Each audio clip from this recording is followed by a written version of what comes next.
I need to warm up. This is you warming up? You need to revisit your personal warm-up activities. And then there's, of course, the vocals. So I've been watching Firefly recently because I want to see the movie again. Because when I first watched them, I watched the movie first and then the show. Lots of people did it that way. Some people didn't even know there was a show. So now I'm watching it in the right order. And it's such a great show. I almost think that if I had control over time and space, that I would swap Firefly with Buffy. I would make Buffy have been canceled after one season and then get a movie. And then I'd have Firefly go for 7 seasons. You might think that Firefly was better just because of its brevity. If I could swap Freaks and Geeks with that 70s show, swap them around, I don't think Freaks and Geeks could have gone on for 6 or 7 years like that 70s show could have. Yeah, it would have just like fizzled out and it's like, oh, are they not graduating from high school? It's beautiful because it's short.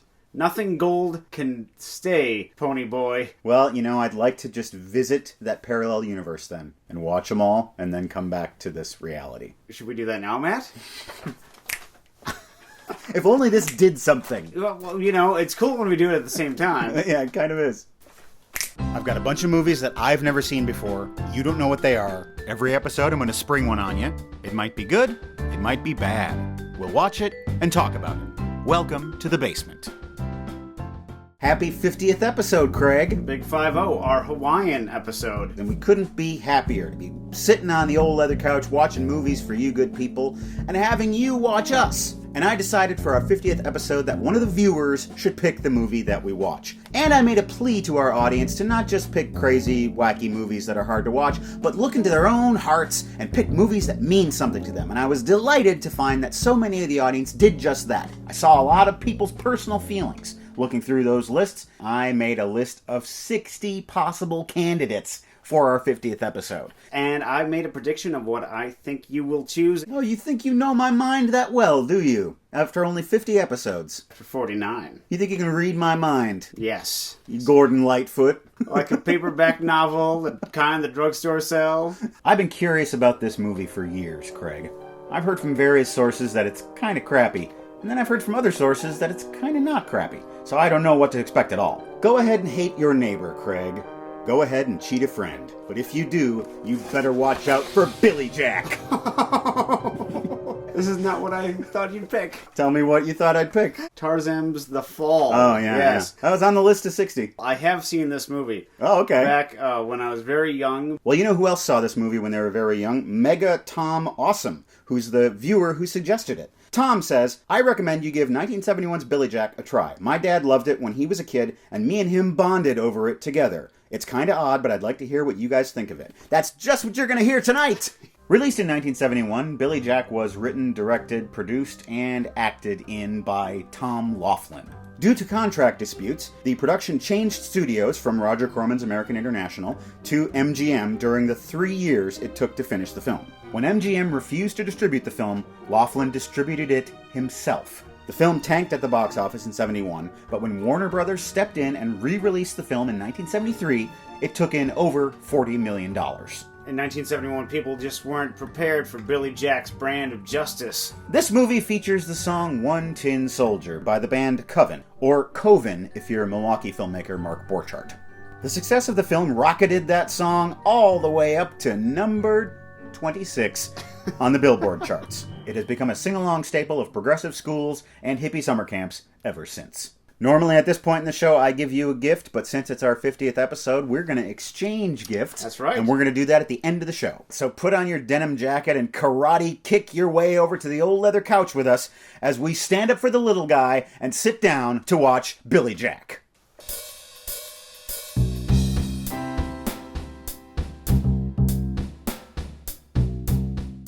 Howdy, Sheriff. Billy Jack's causing a ruckus. Billy Jack begins with Sheriff Cole informing Deputy Sheriff Mike, They found your daughter. That's never good news. Mike doesn't much care about that, because he's on his way out to the desert to poach wild Mustangs for a dog food company.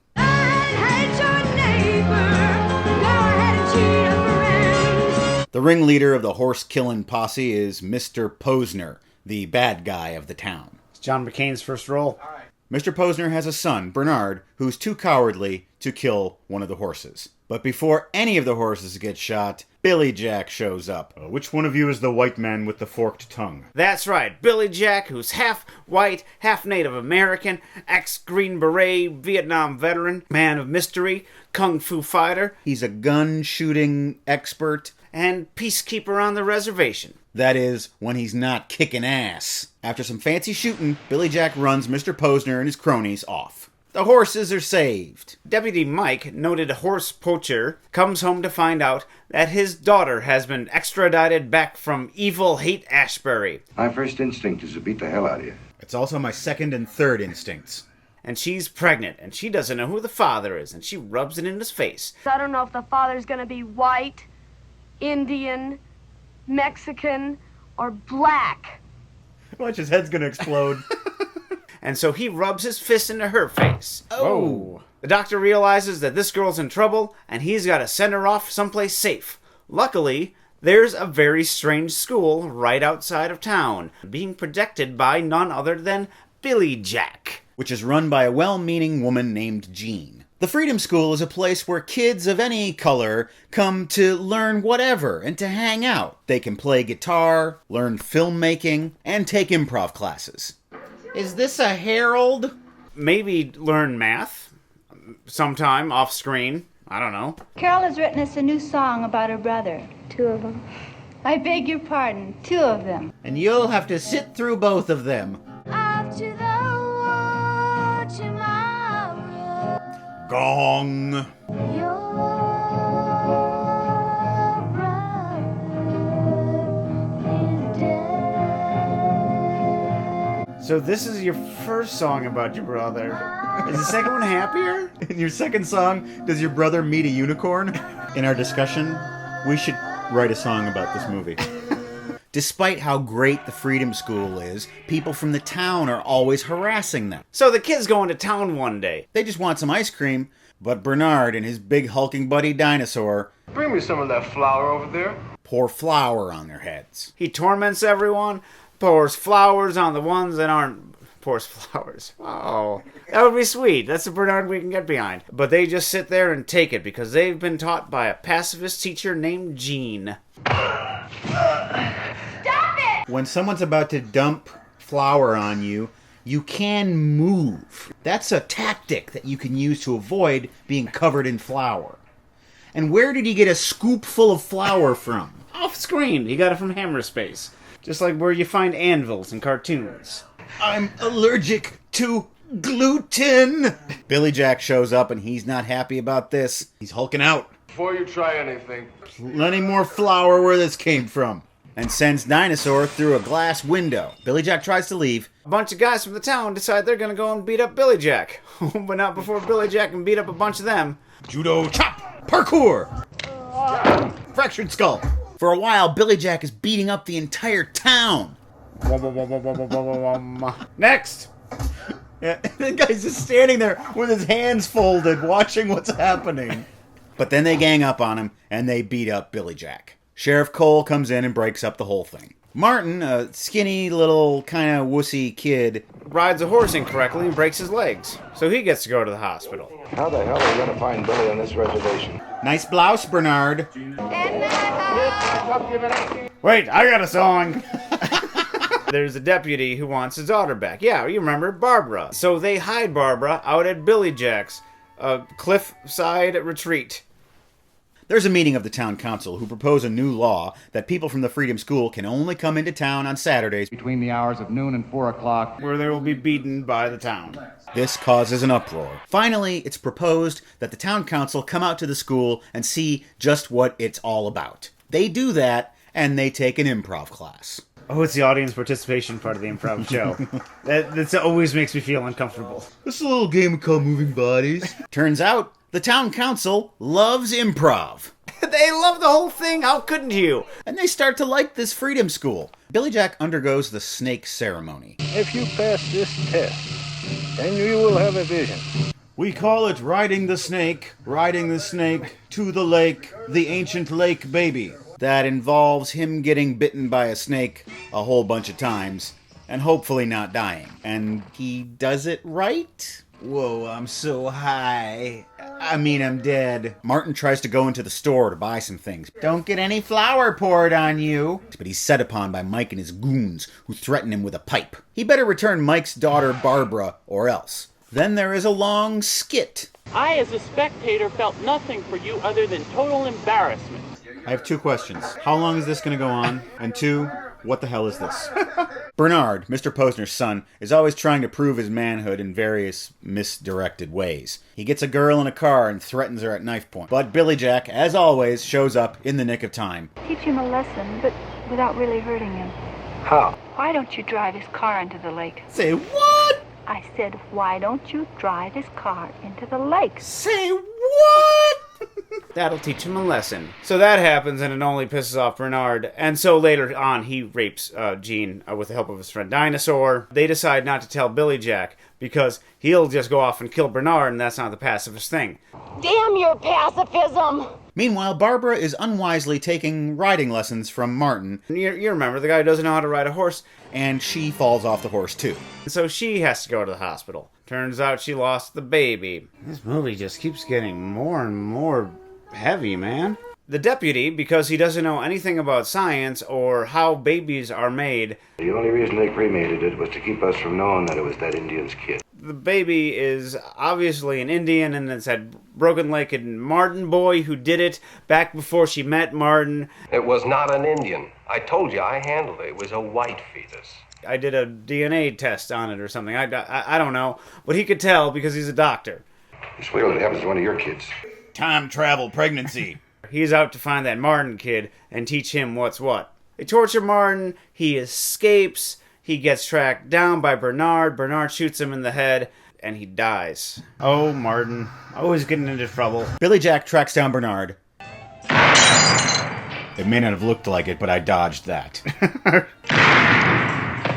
And kills him with a karate chop to the neck. Just like you thought you could back when you were a kid. Karate chopped a guy to death. Soon after that, all hell breaks loose. Mike is shooting at him from a window. He finds a bunch of rifles and stuff. He killed Mike. Or made him into a Hindu. He hides out in a church. Throw down your karate and come out. Life has just been one big shipwreck. Billy Jack and Barbara are inside. There's bullets flying everywhere. And then something happens. Washington offers a deal for Billy Jack to give himself up, and they'll give money to the school. I don't understand this part. Hell, he's got it. Call Washington, see if they'll honor their end of the bargain. What? Washington is... why? For Billy Jack, the hostage taker, yes. He killed a police officer, didn't he? Have all you want, school. Washington says okay, Billy. Billy Jack gives himself up and is taken into custody. All the students give him the old Black Power salute. Go ahead, hate your neighbor. Go ahead and cheat a friend. Sing it. Do it in the name of heaven. No, I want her to sing it, not you. And that is the story of Billy Jack. The end? When policemen break the law, then there isn't any law. Just a fight for survival. Billy Jack. Okay, what was this movie? It was kind of a Western, kind of Roadhouse, and it was kind of a Christ parable? I think it was all of those things. Yeah. I think that might have been one of the problems. It was all of those things. It was all of those things, yeah. So many skits and improv scenes.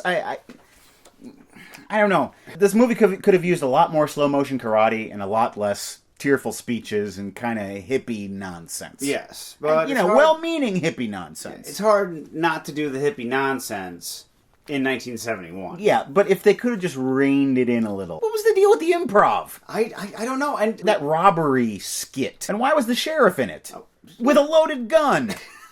Were there fully rounded characters, or were there just kind of attitudes? Bernard approaches being a three-dimensional character because he's got different moments of vulnerability. We don't see his thought processes. Yeah. We don't see that devolution of his character. They don't tell us a lot in this movie. And there's so much exposition that doesn't happen, and then there's so many things that happen that don't need to be there. That being said, I don't think this is a bad movie. Where this movie goes off the rails is that it becomes a philosophical argument in the end. It talks at you. Show don't tell, and they just Right. told and told and told. So how old do you think you were when you first saw this? Too young in hindsight. I was like 11.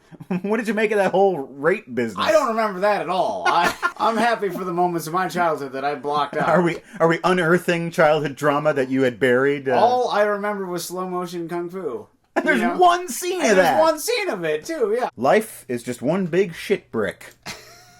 That's not true, is it? No, it's not a big shit brick. It's a series of little shit bricks. And if you know how to dodge the shit bricks, life's okay. You know, we were supposed to write a song. Oh. We could. We could write it right now. I wish I would have brought my ukulele. Billy Jack, oh Billy Jack. I got your back, Billy Jack. You fought against oppression with your fists and your feet. You fought against yourself with your Indian beliefs. Oh Billy Jack, Go, Billy Jack. Stand up strong and tall. Billy Jack, stand up for us all. That's it. We did it. We did. That's going to go to number 25 on the Billboard charts. Suck it, Coven. For this, our 50th episode, we watched Billy Jack, and I want to thank Mega Tom Awesome once again for giving that suggestion, and you should check it out. Not you, Tom. You've already watched it, but maybe everyone else out there should give it a try. Hey, you know what else you can give a try is going to our website, welcometothebasementshow.com. It is chock full of ideas and the episodes of our show. You can go to the PayPal donation button. You can make a contribution to support this show. Think of this show as like a freedom school. And just a few dollars could help us out and keep old Mr. Posner from shooting at us with a rifle. Yeah. Our recent donors include Michael, who says, congrats on your 50th episode. Here's to 50 more. Isaac, Theodore, Patricia, Tim, Maureen, Sean, who writes, many thanks for your fun, thought-provoking show. Paolo, who writes, hi guys, just found this show and I'm really enjoying it. Thanks from Baston. And Katri, who says, greetings from Finland. This is by far my favorite show on YouTube. Kitos, Katri. Quitos muy mucho. We've got some fan art that was posted on our Facebook page. This picture is by Adam Lee, kind of an anime style thing. Ernesto's very cute in that. And then Thad Allen took your photo of yourself at Grand Central Terminal and he doctored it to do the thing that you fear the most. You look so casual amid all that destruction. You have no idea how long I laughed at that when you posted it. Very well done. I just got a couple more customer comments here. Garrett Wittenberg. I enjoy that you point out the best movies and the worst. Thanks for actually being real critics and not trying to be funny. Wait, he continues. You guys let humor come naturally, like you're watching a movie with friends. That's always the way I wanted the show to be, so I'm glad that that is how it is. And John Orff writes, today's my birthday, and watching your show was still the best part of my day. Happy birthday. And now it's time for Seen It. Ha! Seen it! Go! This is our 50th episode edition of Seen It, where all of the Seen It's were suggested by people for a movie that we could watch for a 50th episode, but these are all ones that I've seen. Lobster Special writes, The Killing, 1956, early Stanley Kubrick heist film that messes with its chronology in ways that would not be out of place in a film today. Oh, what difference does it make? Seen It. When I saw that movie on the big screen in college, I walked out of the theater feeling like I was cooler than I was ever cool in my entire life. That sentence doesn't make any sense. Yeah, I know. Sterling Hayden looking very sweaty and grimy. The whole movie is sort of drenched in sweat and grime and sideways glances. Carl Sophia Pickles writes, Brokeback Mountain was the movie that I will never forget. It's a movie that I carry with me.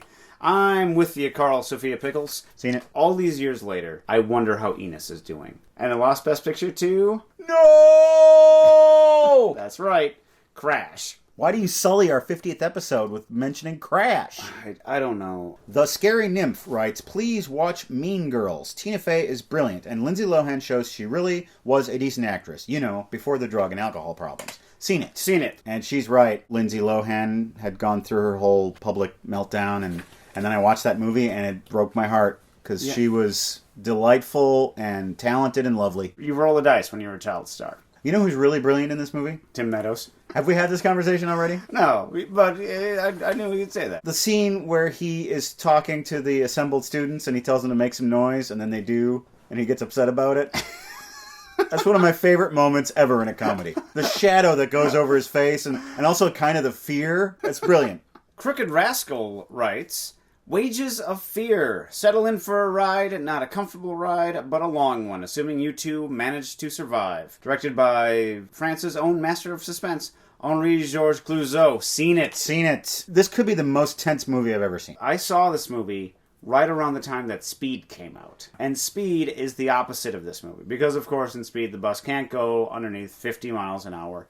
While in this, it sees two trucks carrying explosives through a jungle, and they can't go faster than 5, or else they might blow up. And it is sweaty and terrifying. It goes very, very slow. But you never are bored. No. You could never even possibly be bored. Our good buddy Kenneth Roundtree says, Ikiru.